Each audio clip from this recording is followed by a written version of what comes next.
RTV app వార్తల్ని క్షణాల్లో చదివే అవకాశం ఉంటుంది. ఒక న్యూస్ పేపర్, ఒక టెలివిజన్ ఛానల్ మీ చేతుల్లో ఎప్పుడూ ఉంటాయి.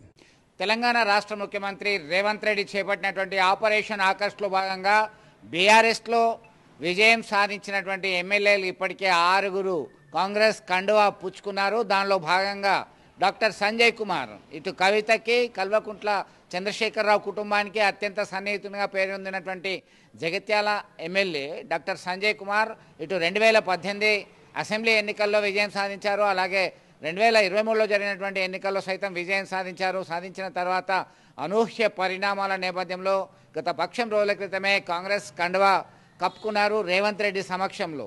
ఆయన ఒకటే చెప్తున్నారు, జగిత్యాల నియోజకవర్గ అభివృద్ధి సంక్షేమం కోసం మాత్రమే నేను పార్టీ మారాను, అభివృద్ధి అనేది అధికారంలో ఉన్నటువంటి పార్టీతో మాత్రమే సాధ్యము అని చెప్పి భావిస్తున్నా కాబట్టి పార్టీ మారాను, నాకు బాధగా ఉంది అని చెప్పారు. అయితే ఆయన పక్షం రోజుల పాటు హైదరాబాద్లోనే ఉన్నారు.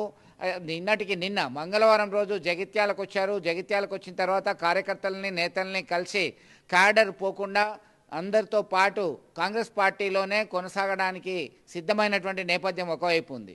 అయితే డాక్టర్ సంజయ్ కుమార్ రావడానికి ఒక రోజు ముందే KTR, BRS working president KTR, Jagtial జిల్లా బీఆర్ఎస్ అధ్యక్షుడు కల్వకుంట్ల విద్యాసాగర్, అలాగే కొరుట్ల ఎమ్మెల్యే డాక్టర్ సంజయ్, వీళ్ళంతా అంటే ముఖ్యమైన నేతలు ఎల్ రమణ, స్థానికంగా ఉండేటువంటి ఎమ్మెల్సీ ఎల్ రమణ, మాజీ మంత్రి కొప్పుల ఈశ్వర్ తదితరుల సమక్షంలో కార్యకర్తల సమావేశం పెద్ద ఎత్తున నిర్వహించడం జరిగింది. దానిలో రాజకీయాల్లో హత్యలు ఉండవు, ఆత్మహత్యలు మాత్రమే ఉంటాయి, దమ్ముంటే మగానివైతే నువ్వు పార్టీకి రాజీనామా చేసి, ఎమ్మెల్యే పదవికి రాజీనామా చేసి మళ్ళీ గెలువు, సత్తా ఏంటో చూపుతారని చెప్పేసి కేటీఆర్ బహిరంగంగానే సవాళ్ళు విసిరించడం జరిగింది.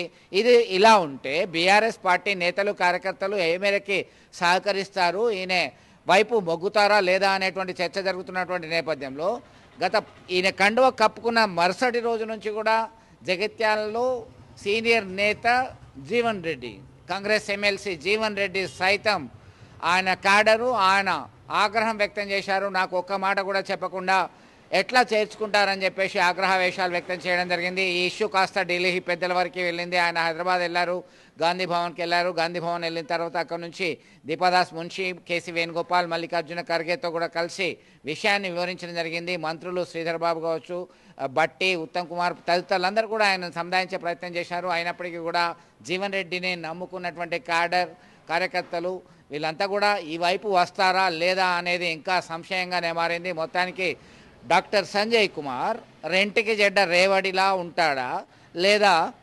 అభిమన్యునిలా పోరాటం చేస్తాడా, ఆయన అనుకున్నది సాధిస్తారా అనేటువంటి చర్చ ఒకవైపు జరుగుతుంటే, మరొక వైపు బీఆర్ఎస్ అగ్రనేతలు మాత్రం కేవలం డబ్బులకు మాత్రమే, ఎంగిలి కూడు మెతుకులకు మాత్రమే మీరు వెళ్ళారు అని చెప్పేసి బహిరంగ విమర్శలు చేస్తున్నటువంటి పరిస్థితి. నా ఆర్థిక పరిస్థితి చాలా బాగుంది, పుట్టుకతోనే నేను రాజకీయ కుటుంబంలో పుట్టాను, కవిత ప్రోత్సాహంతోనే ఎమ్మెల్యే అయ్యాను, పార్టీ వేయడం బాధగానే ఉంది అని అంటున్నారు.